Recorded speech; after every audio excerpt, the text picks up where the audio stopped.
Dans cette vidéo, je vais vous montrer les erreurs les plus courantes que j'observe quand j'audite des comptes Google Ads. Et ces erreurs, évidemment, elles ont un impact négatif sur les performances de vos campagnes. Je vais te parler d'erreurs assez classiques, mais également des erreurs méconnues des experts Google Ads qui ont pourtant un impact néfaste sur vos performances. Donc reste jusqu'à la fin de cette vidéo, car la dernière erreur va sûrement te surprendre. Avant de démarrer, je me présente, je m'appelle Charles Coatalem, je suis expert Google Ads depuis 10 ans et j'ai fondé Satellite. Chez Satellite, on gère des millions d'euros d'investissement sur Google Ads tous les ans et on accompagne aussi bien des startups en lancement que des groupes internationaux. Et si tu investis au moins 5 000 euros par mois sur Google Ads, eh bien on t'offre un audit gratuit de ton compte. Pour l'obtenir, tu as juste à prendre rendez-vous avec moi en bas dans la description de cette vidéo. Mais maintenant, place à la vidéo. La première erreur, c'est le ciblage géographique. Dans 99% des cas, vous voulez avoir un ciblage par présence et non par présence ou intérêt. La différence, c'est que le ciblage par présence, ça va être les personnes situées dans les zones que vous avez incluses ou qui s'y rendent régulièrement. Donc en gros, les zones dans lesquelles vous êtes capable de livrer vos produits ou d'assurer votre service. A l'inverse, le ciblage par présence ou intérêt, ça va être les personnes situées dans les zones que vous avez incluses, qui s'y rendent régulièrement ou qui s'y intéressent. Donc en d'autres mots, ça veut dire les gens présents dans la zone que vous avez ciblée, mais également en dehors de cette zone. Et ce sont donc des internautes à qui vous ne pouvez pas livrer vos produits ou assurer votre service. Donc en fait, tous ces internautes, vous allez payer des clics pour rien, parce que derrière, vous ne serez pas capable d'effectuer une transaction ou une conversion. Le ciblage par présence ou intérêt, c'est quelque chose qu'on va faire seulement pour des cas très spécifiques, comme par exemple si vous êtes dans le tourisme ou l'hôtellerie, où là, vous avez intérêt à cibler des gens qui sont dans des zones très larges, et vous ne pouvez pas cibler seulement un pays. Donc si vous êtes par exemple une société qui vend des excursions à Paris pour les touristes, dans ce cas, présence ou intérêt, ça aurait du sens. Mais dans le cas contraire, si vous êtes un site de e-commerce, vous n'avez aucun intérêt à passer sur le ciblage par présence ou intérêt, parce que vous savez que vous allez payer des clics pour rien. Une erreur courante que j'observe, c'est de ne pas uploader ses listes de clients sur Google Ads. Ça, c'est quelque chose qui est très important et que malheureusement beaucoup de comptes négligent, mais c'est très important parce que ça va permettre plusieurs choses. La première, c'est en donnant votre liste de clients à Google, Google comprend beaucoup mieux qui sont les clients que vous recherchez et donc il va affiner le ciblage, ce qui vous permettra d'avoir des meilleurs résultats. Le fait d'uploader vos clients va également vous permettre de mettre en place des actions marketing précises, comme par exemple cibler que des clients existants ou par exemple des clients endormis, cibler des nouveaux clients ou également connaître le ratio parmi les ventes de vos campagnes entre les clients existants et les nouveaux clients. Je vais vous montrer un exemple avec un compte qu'on gère chez Satellite. Dans ce compte, on a uploadé deux listes de clients. D'abord les clients à fort potentiel, donc ceux qui achètent de manière récurrente et avec un panier moyen élevé, et ensuite tous les clients qui ont acheté qu'une seule fois. Le fait d'uploader ces listes de clients nous a permis d'améliorer notre ciblage et on a vu très rapidement une amélioration des résultats. On a vu une augmentation des conversions et une baisse du coût d'acquisition. Maintenant, pour avoir des résultats optimaux, tu as intérêt à ce que cette liste de clients soit mise à jour quotidiennement. Pour ça, il n'y a pas d'autre solution que de passer par une automation avec ton CRM ou ton CMS. Et ça tombe bien, j'ai justement fait une vidéo à ce sujet où je te montre comment uploader de manière manuelle tes listes de clients et ensuite à mettre en place une automatisation avec Klaviyo. La vidéo se trouve juste ici et je te montre toutes les démarches. Tu verras, ça prend 5 minutes, c'est hyper simple et après, tu n'as plus jamais à le faire.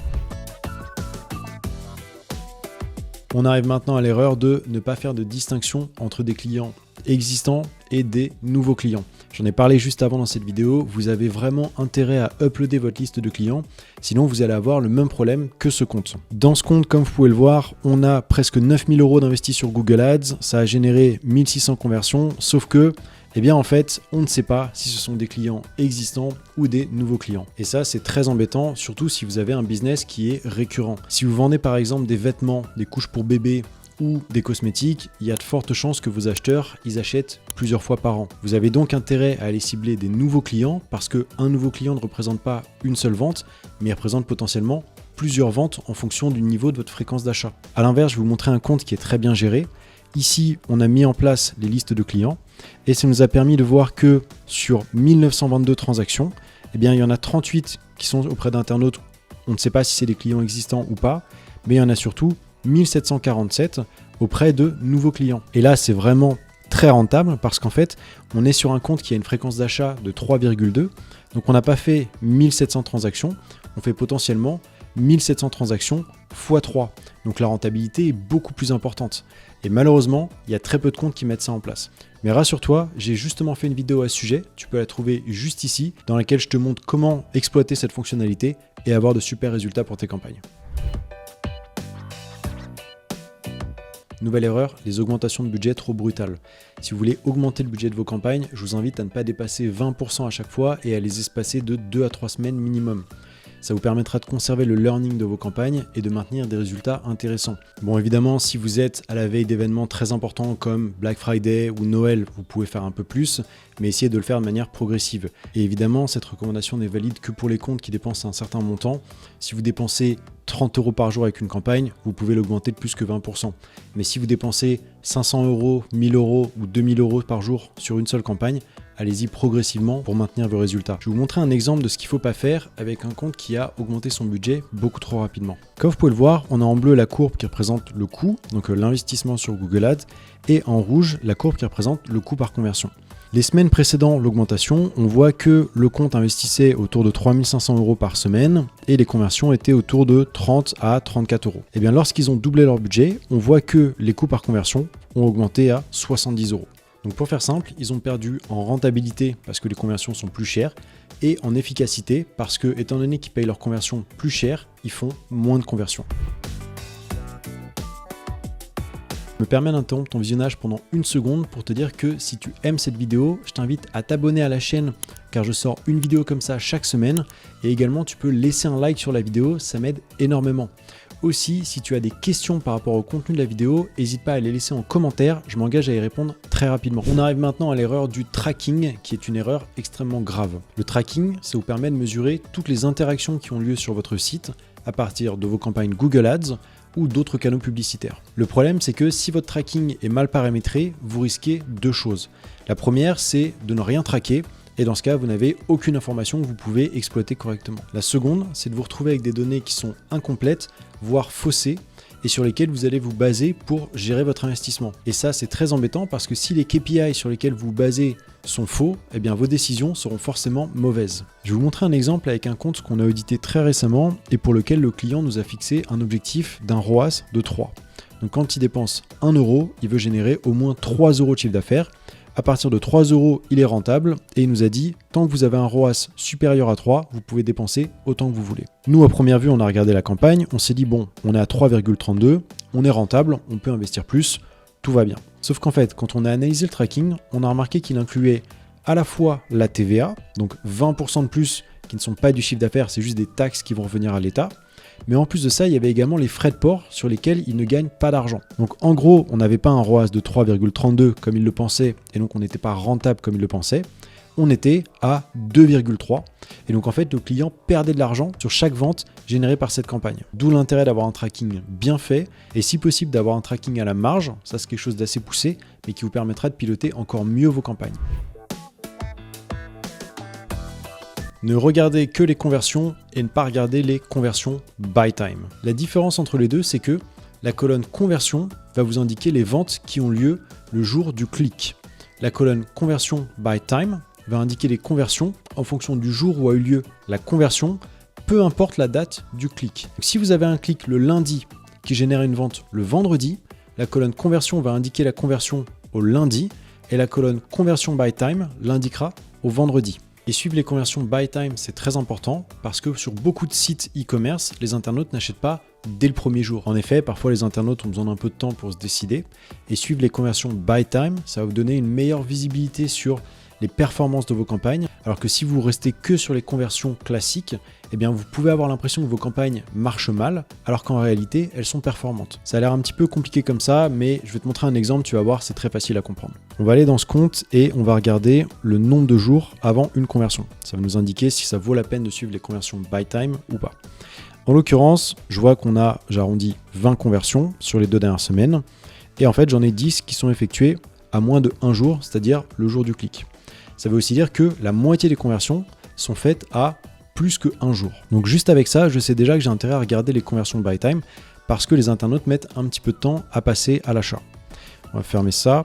Et ensuite, si on regarde la colonne conversion by time, on voit que tandis que la première colonne avait enregistré seulement 20 ventes pour les 14 derniers jours, Celle-ci, elle m'en enregistre 33 et les conversions, elles sont pas à 13 €, elles sont à 8 €. Donc en fait, ce qu'il faut retenir, c'est que nos campagnes, elles sont plus performantes qu'elles n'en ont l'air à première vue et que d'ici quelques jours, les chiffres qu'on voit dans la colonne conversion et coût par conversion vont s'améliorer. D'où l'intérêt de suivre les conversions buy time qui vous donnent une vision un petit peu avancée ou accélérée de vos résultats et vous évite de prendre de mauvaises décisions. Un autre problème que je vois très régulièrement, c'est les feeds shopping mal optimisés. Pourquoi c'est important ? Eh bien parce que si vous n'optimisez pas votre feed, vos chances de ressortir sur le canal shopping de Google Ads sont relativement faibles. Pour optimiser votre feed, j'ai fait une vidéo, tu peux la trouver juste là, où je t'explique comment tout fonctionne. Mais aujourd'hui, malheureusement, je n'ai pas de mauvais exemples à te montrer parce que les derniers clients qu'on a fait rentrer avaient déjà un feed pas trop mal et puis on a eu le temps de retravailler tous les feeds avant que je fasse cette vidéo. Donc à la place, on va prendre cette recherche pour des Stan Smith et je vais te montrer ce que je vois de problématique avec ces fiches produits. Si on prend celle-là, déjà ce qui me dérange, c'est qu'il n'y a que 5 mots dedans. On pourrait mettre bien plus d'informations pour ressortir sur d'autres mots-clés, comme par exemple le fait que ce soit des baskets. Là, on n'a que Adidas, Originals, ok, Women, d'accord, et le nom du produit. Mais si je compare avec celui-ci, on a le fait que ce soit des chaussures pour hommes, des chaussures de basket, on a le mot shoes, on a plus d'informations sur la couleur, on a Cloud White. Si je prends celui-là, on voit que c'est en cuir, donc c'est des informations supplémentaires qui peuvent aider à ressortir sur des mots-clés comme basket en cuir. Et si on prend celui-là, est-ce qu'on voit quelque chose d'autre ? On voit toutes les informations les plus intéressantes et en fait ça fait que ce produit est premier. Donc morale de l'histoire, travaillez votre feed shopping si vous avez un site e-commerce, c'est très très important pour faire des ventes avec Google Ads. Et enfin, la dernière erreur que j'observe régulièrement, c'est la négligence des produits d'appel et des ventes croisées. Qu'est-ce que c'est que les produits d'appel ? Ce sont des produits qui déclenchent la vente d'autres produits sur votre site. Donc si vous êtes une marque de vêtements par exemple, ça peut être un t-shirt qui généralement va déclencher l'achat d'autres produits comme un pantalon, un pull, une paire de chaussettes ou une casquette. Et ça, ce sont des produits qui sont très importants parce que ce sont ceux qui déclenchent les meilleures ventes avec un panier moyen élevé et un volume d'articles important par panier. J'ai illustré mes propos en vous montrant ce compte où vous pouvez voir que les produits qu'on a ici déclenchent énormément de ventes croisées. Si on prend le premier produit, on voit qu'on a dépensé 446 $ et que ça a généré 2000 $ de revenus de ventes croisées et en l'occurrence, aucune vente du produit en question. Donc en fait, ça c'est un produit qui est extrêmement intéressant parce que vous pouvez réduire le prix pour attirer les internautes sur votre site. De toute façon, ils ne vont pas l'acheter, donc votre marge, elle ne va pas être impactée. Mais à la place, ils vont acheter beaucoup d'autres articles sur lesquels vous allez faire des marges intéressantes. Et une erreur que je vois fréquemment sur les comptes que j'audite, c'est que parfois les clients me disent ces produits, on ne les vend pas, donc en fait ça sert à rien de les mettre dans le feed shopping, ou alors ils vont me dire ces produits, ils sont pas assez chers, on ne veut pas les mettre dans le flux shopping parce qu'on margera pas assez, sauf que ces produits d'appel sont en fait à l'origine de beaucoup de commandes sur votre site, et au contraire, il faut les mettre en avant parce que ce sont les produits déclencheurs de commandes. Voilà, c'est tout pour aujourd'hui. Si tu souhaites te faire accompagner dans la gestion de ton compte Google Ads, n'hésite pas à prendre rendez-vous directement en bas dans la description de cette vidéo ou à me contacter sur LinkedIn pour recevoir un audit gratuit de vos campagnes. Merci d'avoir visionné cette vidéo et à très bientôt.